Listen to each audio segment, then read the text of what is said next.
On va poursuivre avec une table ronde et on parlait des jeunes entrepreneurs. Je vais en inviter 3 à ma table.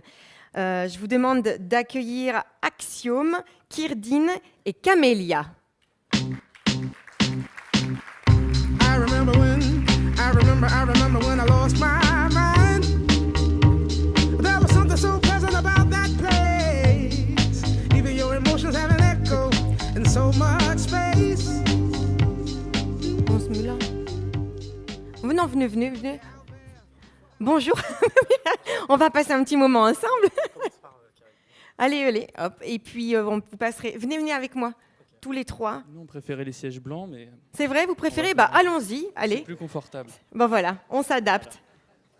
Ça vous dérange pas? Pas du tout. Non, c'est génial. Alors, pourquoi on vous a fait venir? Vous êtes de jeunes entrepreneurs, dynamiques, aimez les fauteuils blancs. On est mieux là. Voilà, alors, donc, Axiom, Oui, bonjour. voilà. Axiom, vous êtes rappeur, artiste, entrepreneur, Oui, beaucoup de casquettes, oui, de toutes les couleurs. de toutes les couleurs. Kirdine, vous êtes fondateur de Coach & Car, Tout à fait. voilà. Et Camélia, jeune entrepreneur avec plein d'idées dans la tête, pas encore complètement réalisées. Parce qu'en fait, on a donc 3 types de maturité. Il y a l'entrepreneur qui a monté beaucoup de projets. Il y en a qui n'ont pas marché. On a redressé la barre, on y va, on y croit toujours. Il y a celui qui vient de démarrer. Et puis Camélia qui est encore à l'état de projet. Et pourquoi, en fait, on vous a demandé de venir aujourd'hui à Osons la France? Parce que vous osez tous à votre niveau. Et surtout, alors je voudrais commencer par vous, Axiom, parce que le dénominateur commun, c'est la Young Urban Movement Project, qui va lancer, en fait, c'est une sorte d'école, c'est ça? En fait, c'est pas une école, c'est une initiative suédoise dont l'initiateur est là, Thomas Feldborn, il est dans la salle, je sais pas trop où, là-bas, voilà. En fait, une initiative suédoise de création d'entreprises à forte plus-value dans les quartiers populaires. Ce sera en Seine-Saint-Denis, janvier Alors, 2013. On a commencé par la Seine-Saint-Denis. Aujourd'hui, on cherche à s'implanter sur l'île. Mhm. Donc, on a besoin de partenaires pour le lancement. Et c'est une initiative qui couvre, en gros, qui va de l'identification au lancement de l'entreprise. Et on fait un suivi pendant 5 ans avec la mise en place d'un conseil d'administration, etc. En fait, moi, ça m'a parlé. D'habitude, je n'interviens pas dans le champ de l'initiative économique, ou de loin en tout cas. Mais bon, il s'avère que durant mon expérience d'artiste, évidemment, en lançant mes entreprises, certaines ont fonctionné, d'autres moins, et puis même dans l'entreprise sociale, il y a des raisonnements qui s'entrecoupent. J'ai rencontré énormément de porteurs de projets, de gens qui rêvent en fait, et qui rencontrent énormément de difficultés.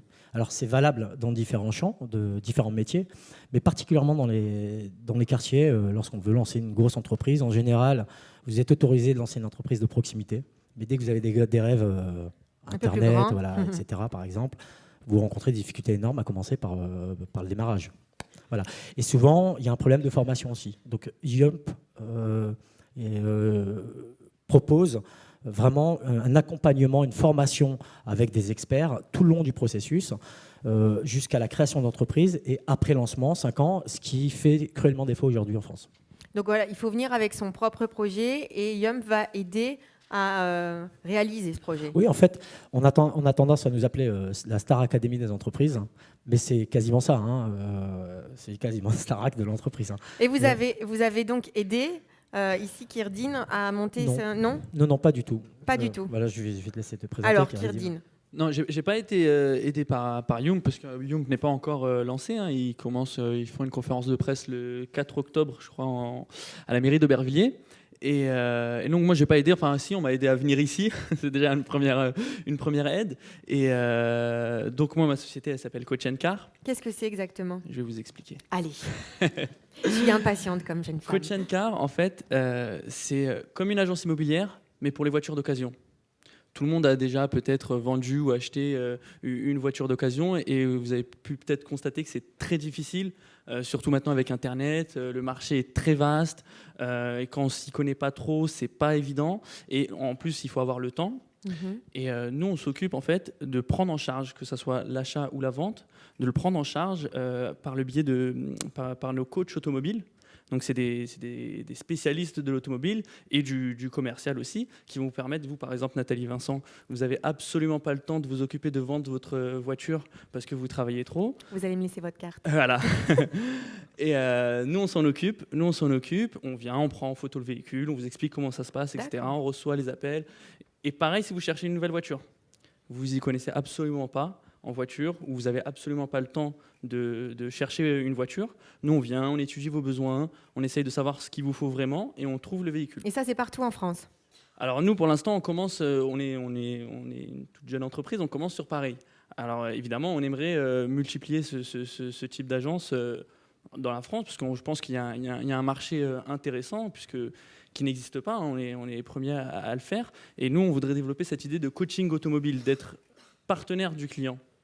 C'est beau ça. Et nous, vous êtes nombreux en fait dans cette On société? est trois en fait. D'accord. On est trois. On a un technique qui est vraiment le spécialiste des voitures. Il pourrait reconnaître la couleur d'une voiture juste au bruit du moteur.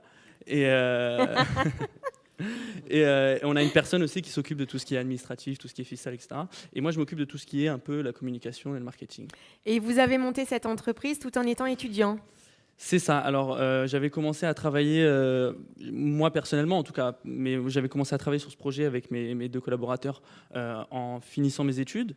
Et puis là, j'ai fini il y a 1 an. Et au début, on a voulu solliciter des banques. Et puis, on s'est confronté aux banquiers qui c'était pas évident. Et puis finalement, on s'est dit bon, on va se lancer de nous-mêmes. Et puis on verra bien comment ça va se passer. Mais justement, puisqu'on est dans Osons la France, qu'est-ce qui a fait que vous avez osé franchir le pas? Je pense que c'est nos personnalités, notre envie, puisqu'on s'est dit, on est jeune, on n'a rien à perdre. Personnellement, je vis encore chez mes parents. J'ai pas de souci à le dire. Et justement, je trouve que c'est un avantage, puisque on a pratiquement rien à perdre. Et beaucoup m'ont dit, mais Kirdine, t'as fini les études, pourquoi tu travailles pas dans la branche dans laquelle t'as fait tes études?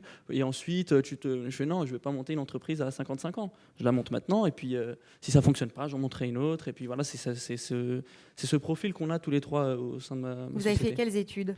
J'ai fait des études qui n'ont rien à voir avec l'automobile, quoique, mais de sciences politiques. D'accord. Donc, voilà. Ça roule. Très bien, alors merci beaucoup Kirdine et bravo Merci. pour cette belle énergie. Et voilà, un jeune homme qui ose et qui rêve. Vous avez des cartes avec vous, j'espère? Voilà. Très bien. Voilà, c'est un instrument aussi à avoir quand on est jeune entrepreneur. Camélia, donc Bonjour. bonjour. Donc à l'état de projet, je disais. Quel est votre projet justement? Alors, donc moi, Le micro bien proche de la bouche. Oui. Moi, j'ai 25 ans. J'ai travaillé avec des auteurs, dont un journaliste, écrivain et scénariste qui est Rachid Santaki. Et j'ai pu rencontrer des gens qui de différentes filières, que ce soit la presse écrite, l'audiovisuel, la radio ou même le web. Et des gens qui font un travail, qui créent du contenu de qualité, mais qui ont beaucoup de mal à faire connaître leur travail. Et dans les médias, tout support confondu, je suis désolée, je vais prendre mes notes parce que dans les médias, tout support confondu, il y a un manque de ressources des banlieues. Et la banlieue, en général, elle est valorisée par déni. On n'exige pas forcément le meilleur, alors qu'aujourd'hui, dans le monde du travail, ce qu'il faut, c'est l'excellence. Il faut être réactif et il faut donner le meilleur. Et donc, moi, mon idée, ce serait une agence de contenu. De contenu qui donne de l'information sur les quartiers pour les médias. Exactement. Donc une agence de contenu qui crée du contenu avec ces gens-là qui sont des gens rigoureux, talentueux, qui ont des convictions et qui ont un travail avec une âme. Et donc cette agence-là, ce serait une agence de contenu, ce serait un point de rencontre entre les diffuseurs, donc télévision, presse écrite, radio, etc., entre les diffuseurs et ces créateurs de contenu. Donc, bah, dis donc, c'est ambitieux. Alors justement, Axiom, ce type de projet peut intéresser Tout à l'école. fait. Bah, bien sûr, ce type de projet intéresse Yum pour une raison simple, c'est que effectivement, Camélia est d'abord, ce qu'elle doit souligner, plus important pour nous, c'est qu'elle a un réseau très fort. Donc à partir du moment où vous avez ce réseau implanté dans les quartiers, effectivement en Seine-Saint-Denis, mais moi je le rencontre partout en France, c'est des artistes, des auteurs, je travaille avec Luc Besson, donc j'en vois aussi. Il y a effectivement un manque cruel de contenu à partir des quartiers, qui ne parle pas des quartiers uniquement d'une manière négative ou caricaturale, ce qui est très difficile aujourd'hui à faire. Et évidemment, ce qui est intéressant là, dans ce type d'agence, c'est que c'est ce qu'on appelle la forte plus-value, c'est-à-dire qu'il y a une pluralité d'activités, si vous voulez, différentes filières, différents métiers, mais en même temps, il y a différents acteurs, et beaucoup d'acteurs sur tout le territoire. En plus, c'est déclinable, effectivement, au niveau territorial, au niveau national. Donc oui, ça nous intéresse, mais c'est aussi comme ça que Yump a rencontré Kéredine. C'est aussi comme ça qu'on a rencontré énormément de jeunes porteurs à Lille. Vous savez, on n'a pas encore... donc, encore une fois, on vient d'arriver. Bien que je sois lillois, donc moi je fais tout pour que ça soit existant à Lille, etc. Et on n'a pas commencé, on a eu juste une annonce Facebook. J'ai déjà énormément de porteurs de projets qui nous contactent. Alors évidemment, on sera sélectif. Évidemment, nous cherchons encore une fois les entreprises à forte plus-value, donc à portée nationale, internationale. Mais c'est vous dire combien il y a une croyance forte il y a des envies, il y a de l'énergie. l'entreprise, en la volonté de réussir par soi, pour soi, avec les autres. Enfin, on entend souvent « je veux créer des emplois là où je suis » ou aussi « je veux créer des emplois ». Alors ça, c'est assez nouveau. Ça fait peut-être écho à l'intervention première. Je veux réussir et embaucher ma famille, quoi. Donc ça, je le rencontre de plus en plus. C'est assez nouveau. Des gens de ma famille. Donc il y a vraiment, on y croit. Le vrai problème, c'est qu'il y a un plafond de verre, osons le dire. Et nous, l'idée est de permettre la cassure de ce plafond de verre au marteau-piqueur, sans détour, au marteau-piqueur, en renforçant l'accompagnement par des experts avant, pendant et surtout après. Parce qu'il y a beaucoup d'entreprises qui se lancent malheureusement, mais qui se plantent. Donc l'accompagnement après, très très important. Donc on y va lentement, suivant les projets. Et évidemment, ça demande un accompagnement tous les jours. Alors, la forme est originale, encore une fois. Il y a beaucoup de musique, c'est très jeune, c'est très dynamique. C'est une académie. Merci beaucoup pour vos témoignages. Ils ont Merci à vous. osé se donner les moyens de leur ambition. Et merci d'être venus témoigner Merci ici à Osons beaucoup la à vous. France. Merci. Merci beaucoup. Merci de nous avoir reçus sur ces beaux sièges blancs.